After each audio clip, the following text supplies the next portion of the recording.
And welcome to SPMIS Academy. Today we will analyze the Assam Tribune newspaper of 18th May 2020. Please note you can download the PDF version of today's newspaper analysis by clicking the link given in the comment section. You can download the PDF version of April 2020 magazine from our website spmisacademy.com.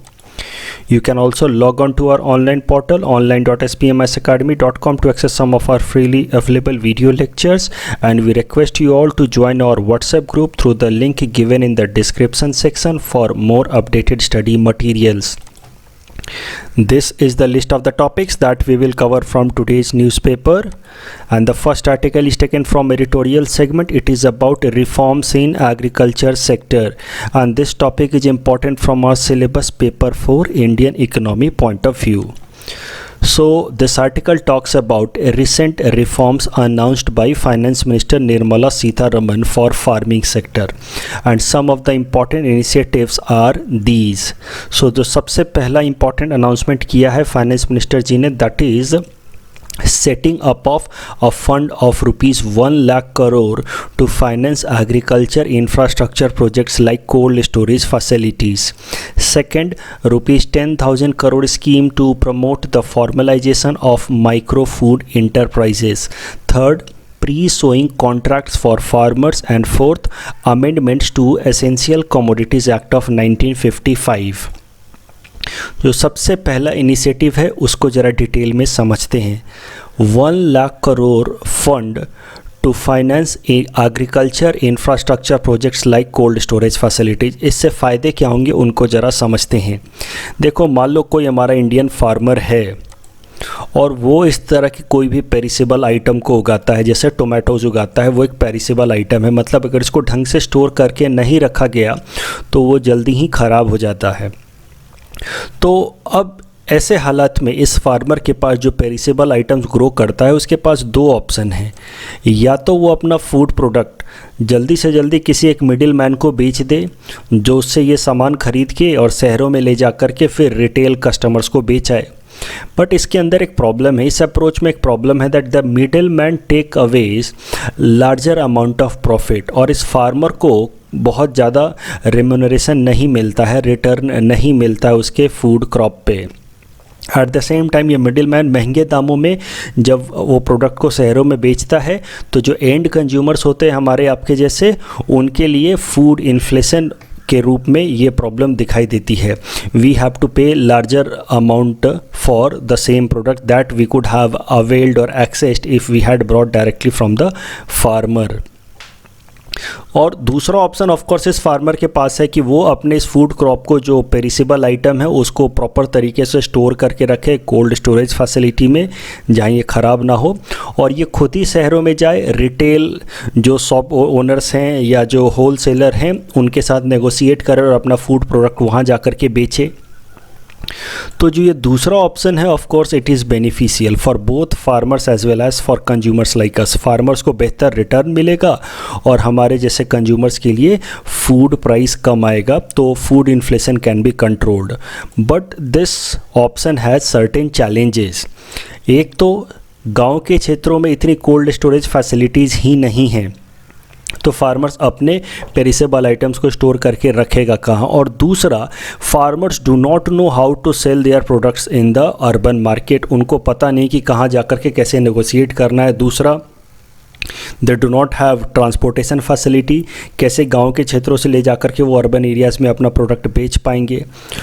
तो इन सारे problems को अब tackle करने के लिए एक fund बनाया गया है ऑफ रुपीज़ 1 लाख करोड़, और इस फंड की मदद से रूरल एंटरप्रेनर्स को प्रमोट किया जाएगा. स्टार्टअप्स लाए जाएंगे जो कि कोल्ड स्टोरेज फैसिलिटी या ट्रांसपोर्टेशन फैसिलिटीज़ प्रोवाइड करेंगे.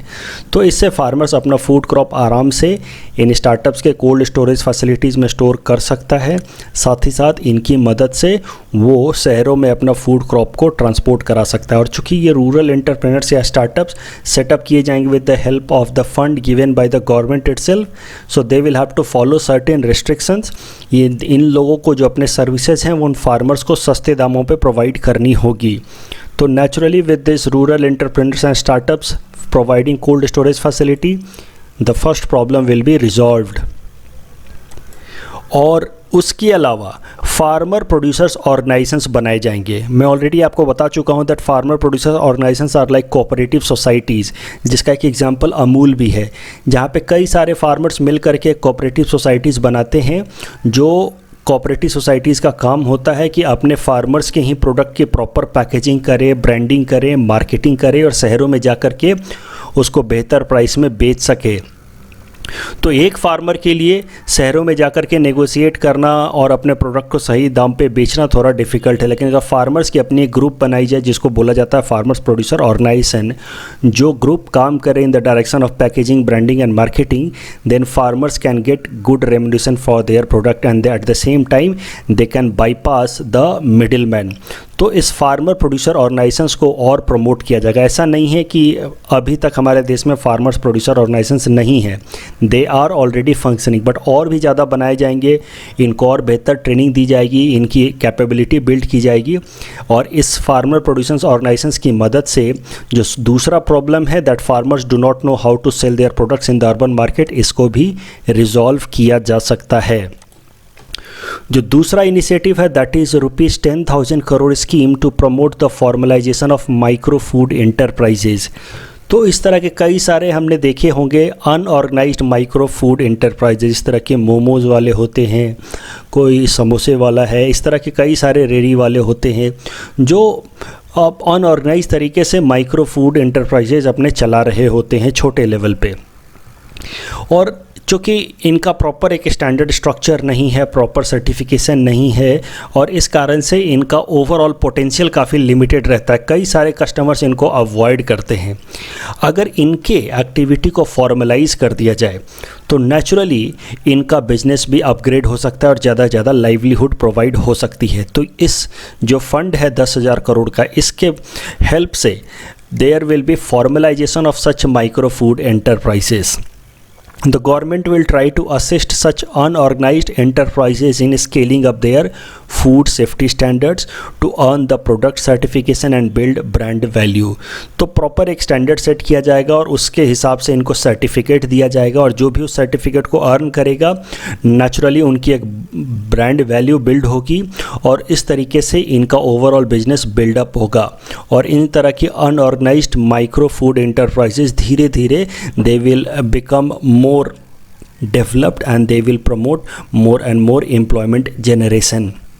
उसके अलावा with help of this 10,000 crore fund the government will follow cluster approach. Cluster approach का सरल शब्दों में मतलब ये है कि देखो, आपने भी सुन रखा होगा कई सारे एरियाज़ होते हैं, they are more popular in one particular type of food item. जैसे कि कोई एक एरिया होता है वहाँ पे आपको पता होता है कि यहाँ पे मिठाइयाँ अच्छी मिलती हैं, कोई एक एरिया होता है आपको पता है कि यहाँ पे मोमोज़ अच्छे मिलते हैं। तो उन सारे एरियाज़ को जो एक पर्टिकुलर आइटम के लिए पॉपुलर है उसको क्लस्टर्ड तरीके से उस एरिया में उस आइटम को प्रमोट किया जाएगा ताकि उस एरिया के उस प्रोडक्ट से ब्रांड वैल्यू इंक्रीज़ हो। ये एरिया मोमोज़ के लिए जाना जाता है तो नेचुरली वहाँ पे अगर मोमोज़ वालों को अगर हम ऑर्गेनाइज करेंगे, उनको एक प्रॉपर सर्टिफिकेशन देंगे तो वो पूरा का पूरा एरिया पॉपुलर होगा एंड धीरे धीरे उनकी एक ब्रांड वैल्यू जनरेट होगी और इस तरीके से फॉर्मलाइजेशन होगा उनके वर्क कल्चर का और उनका ओवरऑल business increase होगा। So this is the objective behind this ₹10,000 crore behind formalization of micro food enterprises। उसके अलावा जो तीसरा इनिशिएटिव है that is about pre sowing contract with farmers. So देखो, इसमें भी एक इस फिगर की मदद से समझते हैं। मान लो कोई एक कंपनी है, चिप्स बनाने वाली कंपनी है लेज़, तो नेचुरली इस कंपनी को चाहिए पोटैटोज़। अब अभी तक कैसा है कि ये कंपनी डायरेक्टली फार्मर्स को कांटेक्ट नहीं करती है, ये कंपनी पोटैटोज़ ख़रीदती है अगेन किसी एग्रीगेटर से, किसी होलसेलर से या मिडिल मैन आप कह सकते हैं उसको। और ये मिडिल मैन अगेन ज़्यादातर अमाउंट जो है प्रॉफिट का वो खुद ही ले जाता है। For example it will sell the same potato at ₹40 per kg to this less company, but he will buy these potatoes at very nominal price से ₹10 पर kg फ्रॉम दीज फार्मर्स। तो इससे इस फार्मर को काफ़ी कम रेम्यूनरेशन मिला। अब इस प्रॉब्लम को रिजॉल्व करने के लिए भारत सरकार ने अब अलाउ किया है pre sowing contract with farmers. According to this company, this corporate can enter into direct contract with the farmer और वो पहले ही जब इसको अपने पोटैटो चाहिए उसके 4-5 महीने पहले ही इनके सोइंग सीजन में इनके साथ कॉन्ट्रैक्ट साइन कर लेगा कि आफ्टर सोइंग सीजन मुझे इतने किलोग्राम पोटैटो चाहिए एट दिस पर्टिकुलर रेट। तो ये लोग एक तरह का फ्यूचर कॉन्ट्रैक्ट साइन कर लेंगे, that to at a well set negotiated price से ₹20 पर केजी। तो ये दोनों ही पार्टीज़ के लिए विन विन सिचुएशन होगी। इसलिए इस कंपनी को सस्ते दामों पे पोटैटोज मिल गया और इस फार्मर को बेहतर रेम्यूनरेशन मिल गया, और इसको हम कहते हैं कॉन्ट्रैक्ट फार्मिंग। सो सरल शब्दों में भारत सरकार ने अब कॉन्ट्रैक्ट फार्मिंग अलाउ किया है for the corporate, so that now they can get into contract with the farmers in the pre sowing season itself in order to help these farmers to get better remuneration for their products. जो चौथा initiative है that is regarding amendment to the essential commodities act of 1955। तो सबसे पहले essential commodities act of 1955 समझते हैं। This was enacted to ensure easy availability of essential commodities to consumers. तो देखो, जो भी कमोडिटीज़ एसेंशियल हो जाती हैं उनको लोगों को अच्छे तरीके से आसानी से अवेलेबल कराया जाए, इस पर्पज़ से ये कानून बनाया गया जिसका नाम है एसेंशियल कमोडिटीज़ एक्ट ऑफ 1955। इसमें वो सारे प्रोडक्ट जो लोगों के लिए एसेंशियल होते हैं, महत्वपूर्ण होते हैं, उनको सबसे पहले तो एसेंशियल आइटम डिक्लेयर किया जाता है अकॉर्डिंग टू दिस एक्ट, और उसके बाद उसके प्रोडक्शन पे, डिस्ट्रीब्यूशन पे, प्राइसिंग पे रिस्ट्रिक्शन लगाया जा सकता है। फॉर एग्जाम्पल, आपको पता है हाल फिलहाल में मास्क को और हैंड सैनिटाइज़र को एसेंशियल कमोडिटीज़ डिक्लेयर कर दिया है भारत सरकार ने under essential commodity act of 1955, क्योंकि ये दोनों प्रोडक्ट हाल फिलहाल में बहुत एसेंशियल हैं, महत्वपूर्ण हैं। तो once these product have been declared essential under essential commodities act of 1955, now the government can regulate its pricing. और भारत सरकार ने अब नॉर्म्स रिलीज़ किए हैं कि कोई भी इस पर्टिकुलर अमाउंट से ज़्यादा दामों पे हैंड सैनिटाइज़र या मास्क नहीं बेच सकता। तो ये फ़ायदा होता है एसेंशियल कमोडिटीज़ एक्ट का। जो भी चीज़ें महत्व की होती हैं आम पब्लिक के लिए, उसके प्राइसिंग को कंट्रोल किया जा सकता है। और एसेंशियल कमोडिटीज़ एक्ट में जनरली इंपॉर्टेंट ड्रग्स, जो दवाइयाँ होती हैं, fertiliser, pulses, edible oils, petroleum या एग्रीकल्चरल प्रोडक्ट्स को डाला जाता है। और centre invokes the essential commodities act's provision and states are the implementing agency. सरल शब्दों में सेंटर बताता है कि कौन कौन से प्रोडक्ट आएंगे एसेंशियल कमोडिटीज़ एक्ट के अंदर और उन पे क्या क्या रिस्ट्रिक्शंस होंगे, और उसको इम्प्लीमेंट करने की जिम्मेदारी होती है स्टेट गवर्नमेंट की। The list of essential commodities is reviewed from time to time as per requirement. तो अब इसको एग्जाम्पल की मदद से समझते हैं कि आखिर एसेंशियल कमोडिटीज़ एक्ट काम कैसे करता है। फॉर एग्जांपल, अगर अनियंस को डिक्लेयर कर दिया गया as essential commodity under essential commodity act 1955, then government can make provisions like no one can store onion से more than 50 kg at one place. तो कोई एक इंसान 50 kg से ज़्यादा ऑनियन नहीं खरीद सकता। इस तरह का नियम मैं हाइपोथेटिकल तरीके से आपको बता रहा हूँ कि अगर अनियन को डिक्लेयर कर दिया गया as essential commodity under essential commodity act of 1955, then the government can make such norms कि कोई भी इंसान 50 किलोग्राम से ज़्यादा ऑनियन को एक जगह स्टोर करके नहीं रख सकता। ये स्टोरेज पे लिमिटेशन इसलिए लगाया जाता है ताकि कोई एक इंसान ब्लैक मार्केटिंग ना कर सके, होर्डिंग ना कर सके। आपने सुन रखा होगा जमाखोरी। कई सारे इस तरह के होलसेलर्स क्या कहते हैं, जब किसी चीज़ की करते हैं, जब किसी चीज़ की प्राइस बढ़ने लगती है तो ज़्यादा से ज़्यादा दाम में और ज़्यादा से ज़्यादा वॉल्यूम में उस प्रोडक्ट को ख़रीद करके स्टोर करके रख लेते हैं, और जब ज़्यादा से ज़्यादा प्रोडक्ट वो खुद खरीद लेंगे तो नेचुरली मार्केट में उस प्रोडक्ट की कमी हो जाएगी। फॉर एग्जांपल, इस केस में कोई होलसेलर जैसे देखे कि आने वाले टाइम में ऑनियन के शॉर्टेज होने वाले, तो सारा का सारा ऑनियन ज़्यादा से ज़्यादा वो ख़रीद के अपने पास स्टोर कर लेगा।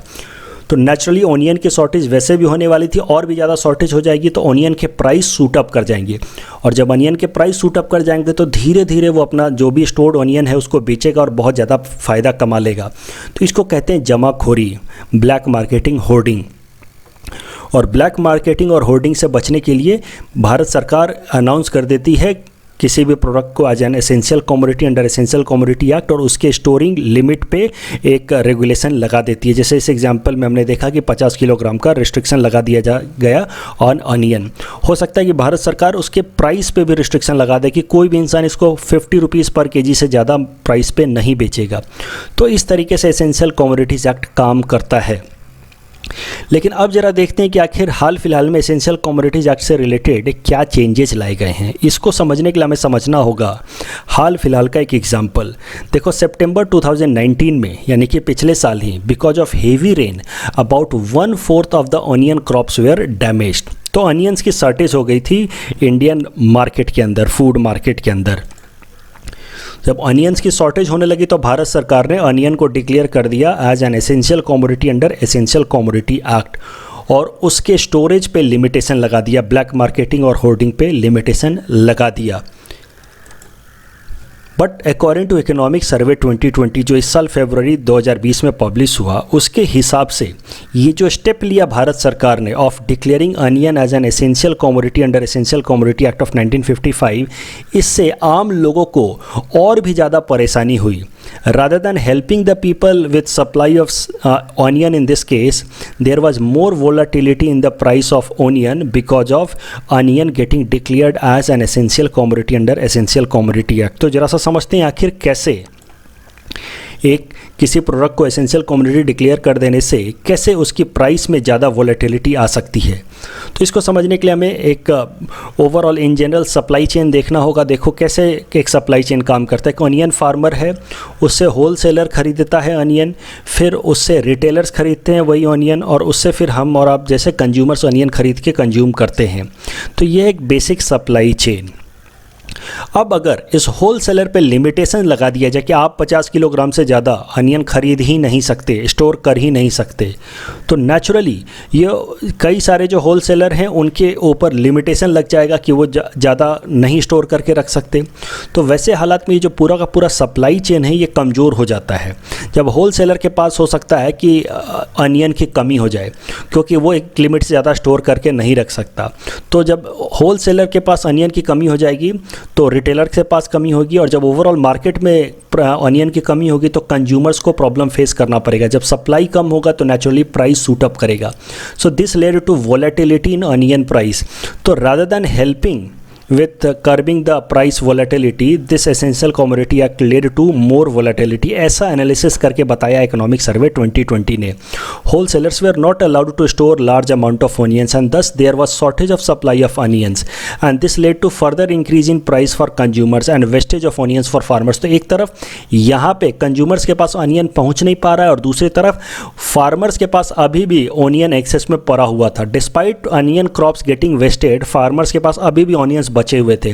क्यों? क्योंकि ऑनियन को एसेंशियल कमोडिटी डिक्लेयर कर दिया गया था अंडर एसेंशियल कमोडिटी एक्ट, और जिस कारण से होल सेलर एक लिमिट से ज़्यादा अनियन उठा नहीं पा रहे थे फार्मर से।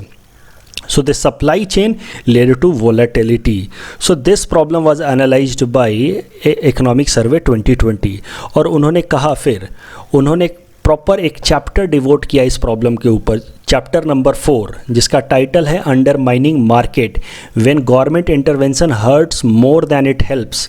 तो इन्होंने कहा कि कभी कभार भारत सरकार की इंटरवेंशन ज़्यादा हर्ट कर देती हैं लोगों को rather than helping the people, और उसमें एग्जांपल दिया उन्होंने इस अनियन का। The economic survey said that essential commodity act sometimes fails to differentiate between hoarding and storage. एक proper storage for the purpose of business और काला बाजारी या होर्डिंग के लिए स्टोरेज, उन दोनों में डिफरेंशिएट कभी कभार एसेंशियल कमोडिटी एक्ट नहीं कर पाता है।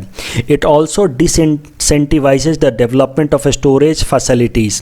तो जब बार बार किसी भी प्रोडक्ट पे आप उसको एसेंशियल कमोडिटी डिक्लेयर करके उसके ऊपर लिमिटेशन लगाएंगे अबाउट इट्स स्टोरेज, तो नेचुरली जो होल सेलर है उसका स्टोरेज फैसिलिटी डेवलप नहीं करेगा, and in that case when there is no proper storage facility the entire supply chain becomes weak and that leads to volatility in prices.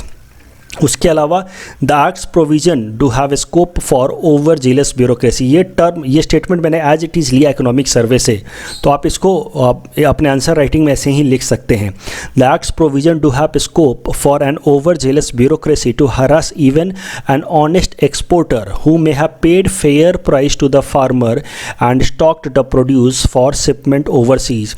तो जो honest exporter होते हैं, जो honest businessman होते हैं, जिन्होंने फार्मर्स को सही प्राइस पे किया है, जो ब्लैक मार्केटिंग या होर्डिंग नहीं कर रहे हैं, उनको भी अननेसेसरी ब्यूरोक्रेसी ऑफिसर्स पेनलाइज कर सकते हैं by misusing the provisions of essential commodities act. और इस कारण से ओवरऑल बिजनेस को नेगेटिव इम्पैक्ट होता है, एक्सपोर्टर्स को डिसइंसेंटिवाइज होता है, हार्म होता है, और इस कारण से ओवरऑल एक्सपोर्ट में कमी आती है। तो ये सारे प्रॉब्लम्स हैं that arises sometimes because of essential commodities act. So sometimes government intervention hurts more than it helps.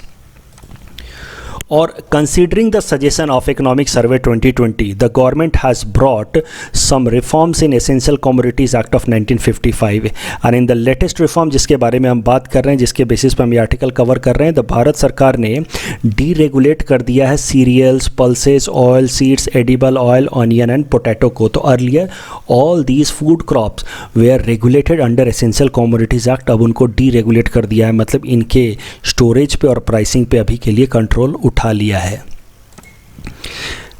इस पूरे टॉपिक के बेसिस पे you can attempt these questions. The questions might be like this: critically analyse the provisions of essential commodities act of 1955, analyze the provision of Essential Commodities Act of 1955 और enumerate the provisions of Essential Commodities Act of 1955। ये तीनों सवाल देखने में आपको एक जैसे ही लगेंगे, बट इनका अप्रोच थोड़ा अलग होगा। That is why I gave all these 3 questions together. अब देखो, अगर enumerate लिख के दिया है, इसका मतलब ये है कि आपको उस एक्ट के प्रोविज़न को डिटेल में एक्सप्लेन करना है। हाँ, कंक्लूजन में आप थोड़े बहुत उसकी कमियाँ, शॉर्ट कमिंग्स आप लिख सकते हैं, बट मोस्टली अगर लिखा है enumerate the provisions of essential commodities act, मतलब आपको एसेंशियल कमोडिटीज एक्ट के अंदर क्या क्या प्रोविजंस हैं वो लिखना, उसको ज़्यादा क्रिटिसाइज नहीं करना है या उसके बेनिफिट्स भी ज़्यादा नहीं लिखने, आपको बस उसके प्रोविजंस बताने हैं। लेकिन अगर लिखा है analyse the provisions of Essential Commodities Act of 1955, that means you have to write the provisions first कि Essential Commodities Act के क्या क्या provisions हैं, उसके अलावा आपको Essential Commodities Act से क्या क्या फ़ायदे हैं, प्रोज बताने हैं, और उसके अलावा इससे क्या क्या नुकसान हैं, कॉन्स, दोनों ही बताना है। तो दोनों पे आपको इक्वल फोकस करना है। But if the question is like this, critically analyse, then you have to write provision and briefly write benefits. 1-2 line आप 1-2 पॉइंट लिख सकते हैं बेनिफिट्स पे, but since it is critically analyse तो आपको क्रिटिसिज्म पे ज़्यादा फोकस करना है, आपको ज़्यादा पॉइंट्स इसके अगेंस्ट बताने हैं। इन if the question demands critically analyse the provisions of essential commodities act. I hope this 3 terms critically analyse, analyse and enumerate is clear. यही 3 तरीके से सवाल मेंस में बनते हैं। The next article is taken from international segment. It is about end of political crisis in Afghanistan, and this topic is important from our syllabus paper 3 international relations point of view. इस article का पहले background समझते हैं। हमें एक बात जाननी होगी कि अफ़गानिस्तान के अंदर प्रेसिडेंशियल फॉर्म ऑफ गवर्नमेंट है, मतलब वहाँ जो हेड ऑफ द स्टेट होता है दैट इज़ द प्रेसिडेंट।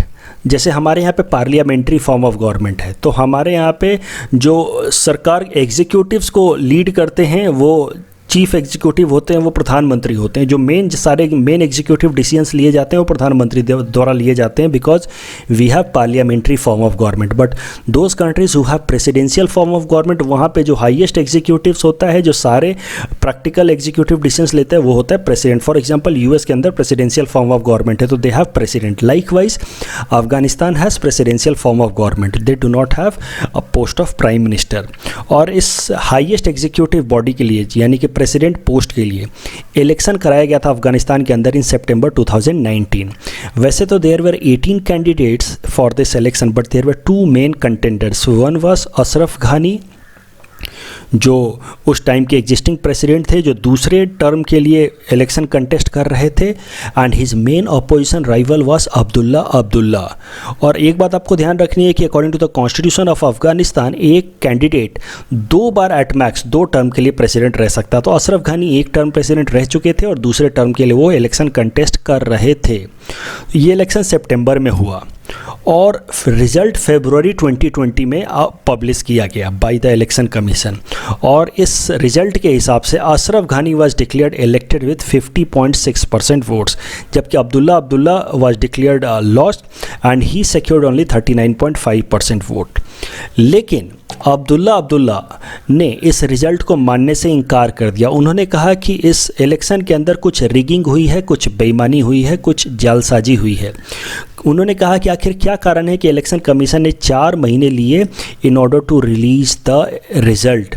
ज़रूर इसके पीछे कुछ ना कुछ बेईमानी हुई है। एंड उसके बाद अब्दुल्ला ने अपनी हार मानने से इनकार कर दी। He did not concede the defeat और उन्होंने कहा कि he is the genuine president of Afghanistan और उन्होंने एक पैरेलल गवर्नमेंट बना दी। तो एक तरफ अशरफ गानी स्वेरिंग सेरेमनी में पार्टिसिपेट कर रहे थे, एक तरफ वो शपथ ले रहे थे एज प्रेसिडेंट ऑफ अफ़गानिस्तान, और दूसरे तरफ अब्दुल्ला ने भी अपने आप को प्रेसिडेंट डिक्लेयर कर दिया। इनके भी अपने सपोर्टर्स थे और इनके भी अपने कुछ पार्टी लीडर्स थे। इन सब ने मिलकर के अब्दुल्ला को प्रेसिडेंट डिक्लेयर कर दिया और इन्होंने भी शपथ ले लिया एज प्रेसिडेंट। तो टेक्निकली ये जो क्राइसिस है ये पिछले मार्च महीने की मैं बात कर रहा हूँ, इन मंथ ऑफ मार्च 2020 इन दोनों ही कैंडिडेट्स ने अपने आप को प्रेसिडेंट डिक्लेयर कर दिया। So technically there were 2 presidents in Afghanistan and it was a huge political crisis in Afghanistan. अब ज़रा देखते हैं करंट न्यूज़ क्या है। तो करंट न्यूज़ ये है कि ये जो पॉलिटिकल क्राइसिस अफ़गानिस्तान के अंदर 2 महीने से चल रहा था, that has come to an end and it has come to an end as a result of signing a power sharing agreement between these 2 candidates. तो ये 2 जो लोग हैं अशरफ घानी और अब्दुल्ला इन्होंने आपस में पावर शेयरिंग एग्रीमेंट साइन कर लिया और इस शेयरिंग एग्रीमेंट के हिसाब से Ashraf Ghani will remain president of Afghanistan but Abdullah has been made lead of or main chief of Afghanistan national reconciliation high council. तो इनको अब्दुल्ला को एक अलग से हाई पोजीशन दी गई है, that is the chief of Afghanistan national reconciliation high council. Sir briefly समझ लेते हैं कि आखिर ये काउंसिल है क्या। So the reconciliation council has authority to handle the approval of all affairs related to Afghanistan peace process. आपको पता है कि अफगानिस्तान के अंदर एक पीस प्रोसेस चल रहा है जहाँ पे तालिबान के साथ यूएस के नेगोशिएटर्स नेगोशिएट कर रहे हैं regarding transfer of power to Taliban.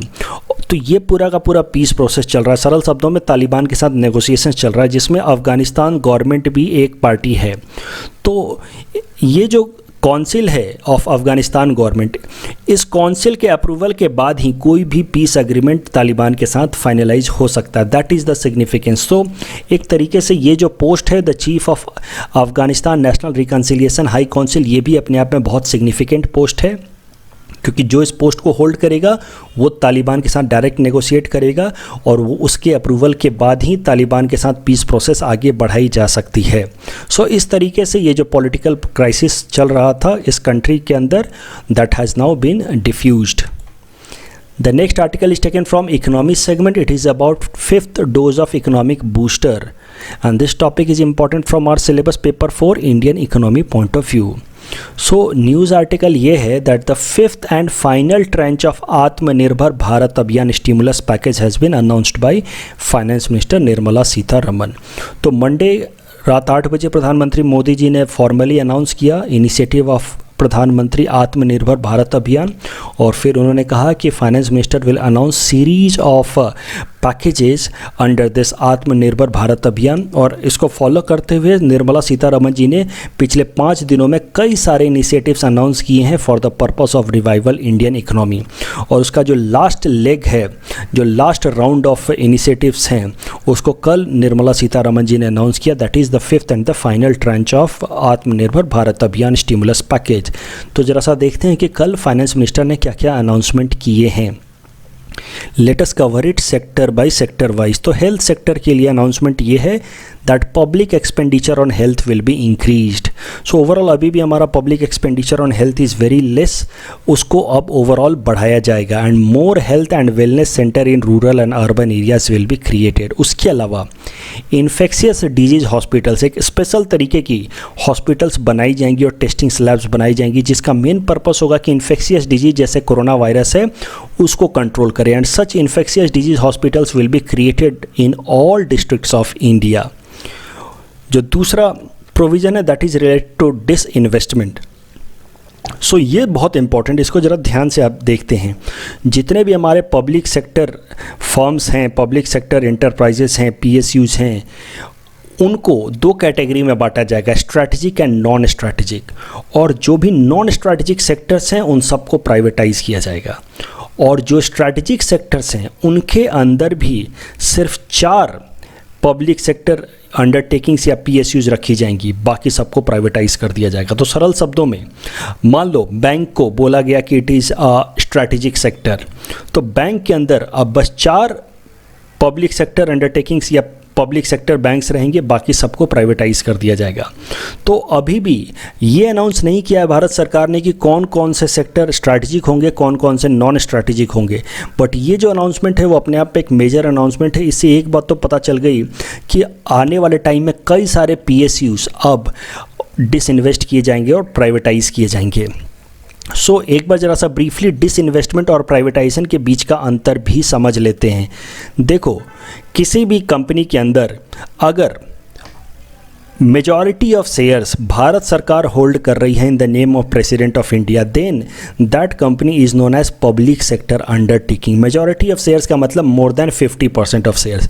अगर 51% से लेकर 100% शेयर्स तक भारत सरकार ओन कर रही है, then that is known as public sector undertaking. मान लो कोई एक कंपनी है ए जिसके 100% शेयर्स हैं भारत सरकार के पास, भारत सरकार के जो भी शेयर होते हैं that is hold in the name of president of India, यानी कि प्रेसिडेंट ऑफ इंडिया के नाम पे 100% शेयर्स हैं किसी कंपनी ए के, तो वो कंपनी एक पब्लिक सेक्टर अंडरटेकिंग। मान लो उसके कुछ शेयर्स बेच दिए गए, भारत सरकार ने बेच दिया, उसको कहते हैं डिसइन्वेस्टमेंट। कुछ शेयर्स बेच दिए, 10% बेच दिए, 20% बेच दिए, तो तब तक उसको हम कहेंगे कि इट इज़ डिसइन्वेस्टमेंट। लेकिन अगर 50% से ज़्यादा शेयर्स बेच दिए, यानी कि overall the shares hold by the government of India is less than 50%, यानी कि majority of shares has now gone into private hands, तो उसके बाद हम उसको कहते हैं प्राइवेटाइजेशन। यानी कि अगर उस कंपनी ए के जब तक 51% शेयर भारत सरकार के पास है, that company is known as a PSU, और जब तक 51% तक हम शेयर बेचते आ रहे हैं तब तक we call that process disinvestment. लेकिन अगर हम 50% से भी ज़्यादा शेयर बेच दिए and overall the holding of the government of India is less than 50%, then we call that this company has been now privatised and it can no longer be called a PSU. So सरल शब्दों में अगर 51% से ज़्यादा share बेच दें then we call it privatisation, उससे कम बेचे then it is known as disinvestment. और स्टेट्स तीसरा जो इनिशिएटिव है that is regarding states fiscal policy. तो मैं आपको ऑलरेडी बता चुका हूँ कि according to FRBM act of 2003 there has been a limitation on the borrowing limit of states also. जैसे कि सेंट्रल गवर्नमेंट के ऊपर लिमिट है कि it can not increase physical deficit more than 3%, वैसे ही स्टेट गवर्नमेंट्स के ऊपर भी लिमिटेशन है under FRBM act that they can not borrow in excess of 3% of their gross state domestic product. तो अपने GSDP का 3% से ज़्यादा वो बोरो नहीं कर सकते एज फिजिकल डेफिसिट, लेकिन इस लिमिट को अंडर FRBM एक्ट चेंज कर दिया गया है for this particular year and now the states can borrow up till 5% of their GSDP। इसका मतलब ये है कि अभी तक कलेक्टिवली स्टेट्स 6,41,000 करोड़ तक बोरो कर सकते थे for their budget as physical deficit, but now with this increased limit the state governments can borrow up to 10,69,000 crore for their budgetary purpose. इसका सरल शब्दों में मतलब यह है कि स्टेट्स भी लोन लेकर के बोरो करके फ्रॉम द मार्केट और यूज कर सकते हैं for revival of their economy, for revival of their different setups in their respective states. Unemployment को दूर करने के लिए, चूँकि कई सारे जो माइग्रेंट वर्कर्स थे जो इंडस्ट्रीज़ में काम कर रहे थे, they all have went back to their respective rural places, native places, तो अब उनके अनएम्प्लॉयमेंट को काउंटर करने के लिए MG नरेगा के अंदर फंडिंग बढ़ा दी गई है ताकि उनको अपने गाँव में कुछ एक एम्प्लॉयमेंट मिल जाए, और इसके कारण MG नरेगा की फंडिंग लगभग 40,000 करोड़ एडिशनल दी गई है ताकि गाँव के क्षेत्र में लोगों को MG नरेगा के तहत कुछ रोजगार मिले। उसके अलावा इंडस्ट्रीज से रिलेटेड भी चेंजेस लाए गए हैं, खासकर इंडस्ट्रीज़ के बैंकरप्सी से related. So now fresh insolvency procedure against industries under insolvency bankruptcy code will not be initiated for next 1 year. तो आने वाले 1 साल तक इंसॉल्वेंसी प्रोसेस स्टार्ट नहीं किया जाएगा अगेंस्ट इंडस्ट्रीज। उसके अलावा debt on industries related to कोविड-19 shall not be counted as default. तो कोविड-19 आउटब्रेक के कारण जो भी इंडस्ट्री अभी अपने लोन को नहीं चुका पा रही है या उसके ऊपर इंटरेस्ट नहीं चुका पा रही है, उसको अभी के लिए डिफ़ॉल्ट की तरह काउंट नहीं किया जाएगा बाय द बैंक्स। तो ये दो इनिशिएटिव्स लिए हैं regarding industries. Insolvency bankruptcy code is very important topic as far as our exam is concerned. इस टॉपिक को हमें डिटेल में समझना चाहिए। And since I have covered the concept of insolvency and bankruptcy code in detail in my newspaper analysis of 28 November 2019, I have not discussed it here in detail. So I request you all कि आप जाकर के, अगर आपको नहीं पता, अगर आपको इंसॉल्वेंसी बैंक्रप्सी कोड में डाउट है, तो आप इस न्यूज़पेपर एनालिसिस जो 20 नवंबर 2019 को मैंने किया था उसको आप देखें। I will share also the link in the comment section if you have doubt with respect to insolvency bankruptcy code. इसके इकोनॉमी सेक्शन में आप जाकर के देखेंगे, then you will find that I have discussed insolvency and bankruptcy code in detail. In our segment 400 most probable topics for upcoming UPSC Prelims 2020, today we'll cover topic number 336 to 340. Topic number 336 is about National Company Law Appellate Tribunal, NCLAT. So this National Company Law Appellate Tribunal was constituted under Section 410 of Companies Act 2013 to hear appeal against the orders of National Company Law Tribunal. The National Company Law Tribunal is a quasi-judicial body that adjudicates issues related to companies. Any person aggrieved by any order of NCLT may file appeal in Supreme Court. तो सरल शब्दों में आप national company law tribunal में पहले case करेंगे और उसके अगेंस्ट आप केस कर सकते हैं national company law appellate tribunal में, और national company law appellate tribunal के अगेंस्ट आप केस कर सकते हैं सुप्रीम कोर्ट में। जब आप इंसॉल्वेंसी बैंक्रप्सी कोड जो मैंने डिस्कस किया है इन माई 28 नवंबर 2019 न्यूज़पेपर एनालिसिस तो देखेंगे, तो आपको इस नेशनल कंपनी लॉ ट्रिब्यूनल के बारे में भी समझ आ जाएगा, इसका मेन पर्पस आपको समझ आ जाएगा। And this National Company Law Appellate Tribunal is the appellate tribunal for hearing appeals against order passed by National Company Law Tribunal, Insolvency Bankruptcy Board of India plus Competition Commission of India. Please attempt this question that is based on this topic. Topic number 337 is about hotspot of locust activity. तो इस साल locust से related हमने 2 article cover किए हैं and you must have known by now that locusts are important topic for upcoming year, क्योंकि locust attacks हो रहे हैं हमारे स्टेट्स में जैसे कि राजस्थान या गुजरात के अंदर। तो लोकस्ट मैं आपको ऑलरेडी बता चुका हूँ, are a kind of insects, a kind of grasshopper जो फूड क्रॉप्स को वेस्ट करते हैं, ख़राब कर देते हैं। तो लोकस्ट अटैक के कारण इस साल ये टॉपिक इम्पॉर्टेंट है।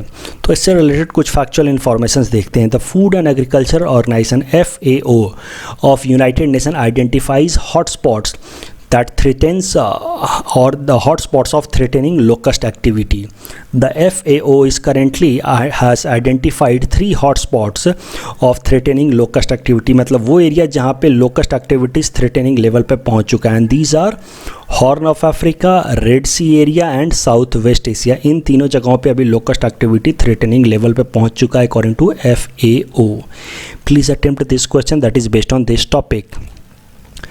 Topic number 338 is about KP Krishnan Committee. The committee was constituted to recommend rules and regulatory framework for smooth implementation of cross-border insolvency provisions under Insolvency Bankruptcy Code. It was established by Ministry of Corporate Affairs. Please attempt this question based on this topic. Topic number 339 is Pension Fund Regulatory and Development Authority. It is a statutory body under Pension Fund Regulatory and Development Authority Act 2003. It is under the administrative control of Department of Financial Services under Ministry of Finance. This body is pension regulator of India and it administers and regulates national pension system and also administers Atal Pension Yojana. Please attempt this question based on this topic.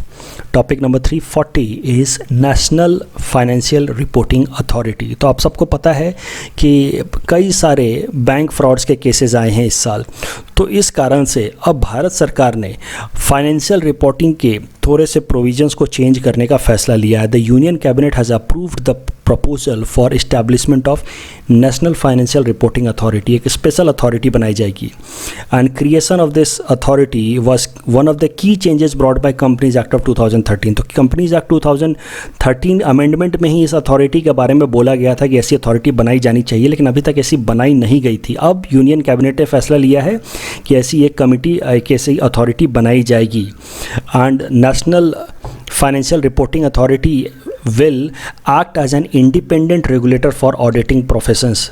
तो जो भी हमारे यहाँ के जो charter accountant होते हैं उनको रेगुलेट करने के लिए स्पेशल अथॉरिटी बनाई गई है. अभी तक उनको रेगुलेट करता था उन्हीं का ऑर्गेनाइजेशन जो उनका एग्ज़ाम कंडक्ट कराता है, जो उनको सर्टिफिकेट देता है, that is institute of chartered accountant of India. लेकिन हाल फिलहाल में इस तरह के सीएस के अगेंस्ट जो ऑडिटिंग करते हैं उनके खिलाफ कई सारे केसेज आए, कई सारे इरेगुलेटरीज़ के भी केसेज आए, जैसे Punjab national bank fraud case. तो इस कारण से अब अलग से एक रेगुलेटर बनाया गया है जो चार्टर्ड अकाउंटेंट्स को रेगुलेट करेंगे. ICAI बस अब एग्ज़ाम कंडक्ट कराएगा, लेकिन सीएस लोगों को रेगुलेट करने का पावर अब नेशनल फाइनेंशियल रिपोर्टिंग अथॉरिटी को दे दिया गया है. And this national financial reporting authority will act as a civil court and it will investigate the auditors also. जो ऑडिटर्स ऑडिट करते हैं कंपनी का उनको ऑडिट करेगा और उनको इन्वेस्टिगेट करेगा ये national financial reporting authority. Please attempt this question that is based on this topic. This is the answer of question number 331 to 335 that we had given in yesterday's newspaper analysis. And today's question number 336 to 340 can be attempted by students, and you can share the answer in the comment section. We will be giving answer of these questions in tomorrow's newspaper analysis. That's all from our side for today. Thanks for watching.